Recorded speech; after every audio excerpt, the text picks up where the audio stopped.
and the rigors of one final campaign. On the evening of July 21st, 1944, his name was placed in nomination for a fourth term at the Democratic Convention in Chicago. Present to this convention for the office of President of these United States, Franklin Delano Roosevelt. FDR did not accept the nomination in Washington. He was aboard his presidential train, the Ferdinand Magellan, in San Diego, California. Accompanied by his son Jimmy, he was en route to Hawaii for a meeting with General MacArthur about Pacific strategy.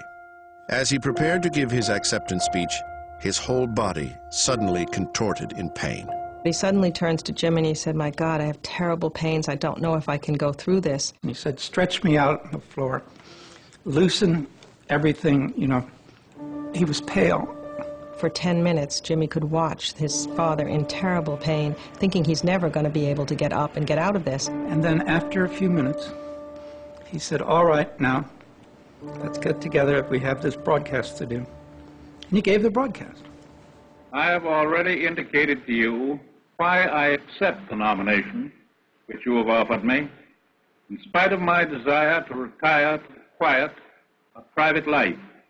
You in this convention are aware of what I have sought to gain for the nation, and you have asked me to continue.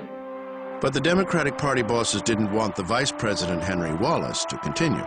There was a fear among the delegates that although Roosevelt would win the election, he might well die in office. Wallace was considered soft on communism, on the far left of the party, and not a worthy successor to FDR. In the end, to avoid a floor fight, Missouri Senator Harry Truman became the compromise candidate for the vice presidency. Despite FDR's health problems, Truman was not brought into Roosevelt's confidence, nor was he told of the existence of the Manhattan Project. With the convention behind him, FDR continued his journey to Pearl Harbor. There he met military leaders to discuss the Pacific war strategy. The trip ended with a tour of a local hospital, and with the press kept away, he made a remarkably intimate disclosure. For a man like Roosevelt, who had tried so long and so hard to hide his paralysis from the American people, he knew when he went into the hospital and was visiting men who had had arms and legs removed, amputees, that if he were able to show them that he was in a wheelchair, it would give them a certain strength.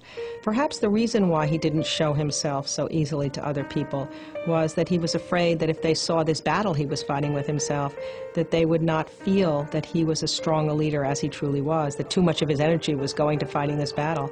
But he won that battle magnificently. But in 1944, winning this battle of perception was paramount. As rumors about his health circulated, FDR knew he could not afford to be seen as a cripple. In the final election of FDR's life, his opponent was Thomas Dewey, the Republican governor of New York. The campaign was a testament to Roosevelt's courage and the public's willingness to be deceived. This is Judy Garland with a suggestion for tomorrow. Here's the way to win the war. Win the war, win the war. Here's the way to win the war. You gotta get out and vote to get the things we're fighting for. Fighting for, fighting for. To get the things we're fighting for, you gotta get out and vote. Oh, we want to have a better world, better world, better world. Want to have a better world, you gotta get out and vote. Every public appearance involved excruciating pain, resulting in part from his doctor's insistence that during the last 4 stressful years, Roosevelt not carry the additional load of his nearly 10-pound braces. Win the war, right behind the president, president, president, right behind the president. But for his 4th presidential election, FDR still felt he needed to put them back on to perpetuate the illusion of mobility. That was very hard because his knees had begun tightening up again. And it was exceedingly painful to have his legs straightened out in a brace. When he gave a campaign speech on braces in Washington State, Bremerton, he again had an angina attack. But he continued to give the speech right through this incredible pain. The war is well in hand in a vast area, but I cannot tell you if I knew when the war will be over, either in Europe or in the Far East, or the war against Japan itself.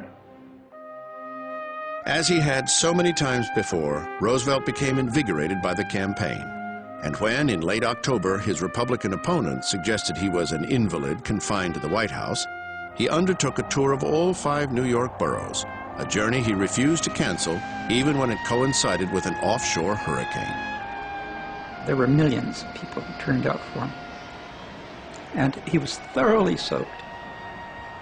The Secret Service had it worked out so that every hour his limousine would pull into a garage and they would lift him out of the car and put him on a pile of blankets, strip his clothes off, rub him with the towel, give him a shot of brandy, and then put new clothes on, put him back in the car, and then he'd continue. On camera, he was jovial, but off the camera, he was suffering, no doubt about it. So I tell you, it was about 12 hours of misery for us, and I'm sure it was misery for him. He ended the day at Ebbets Field, where his radiant confidence was all the country needed as proof that he was fit for office. They saw what they wanted to see. He's healthy, he's got it, they all said after that, and that helped to ease the path to his re-election. On the final day of the campaign, he was back at Hyde Park, the place from which he had always drawn strength. FDR could savor his victory, finally take off his braces, and rest.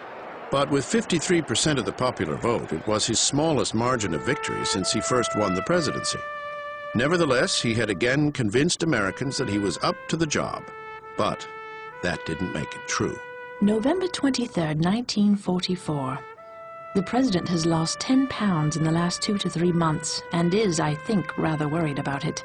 He looked very thin today, and his aches and pains worry me.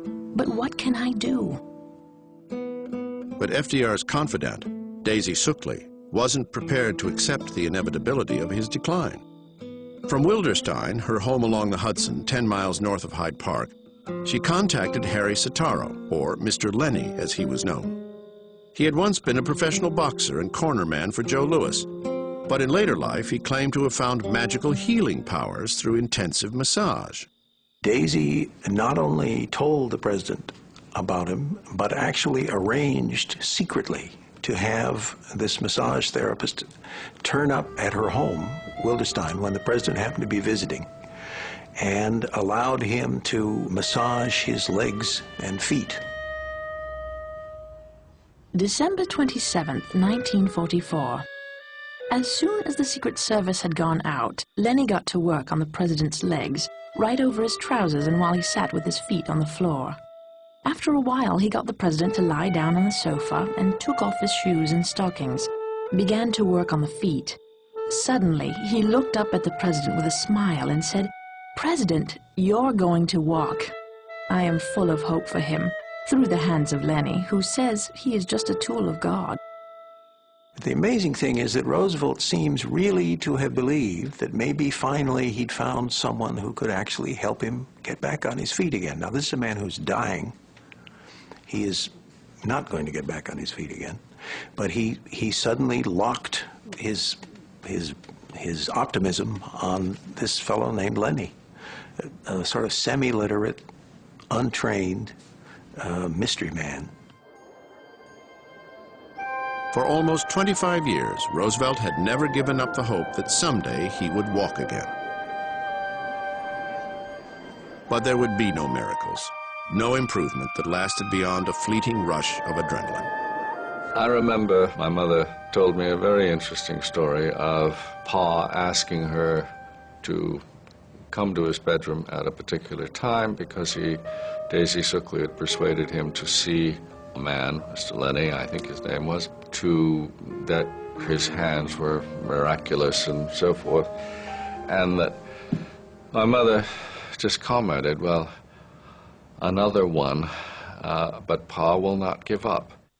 Roosevelt was exhausted, but there was no time for rest. Ahead lay another conference with Stalin, this one at Yalta in the Crimea, a 10-day journey across the Atlantic in the dead of winter.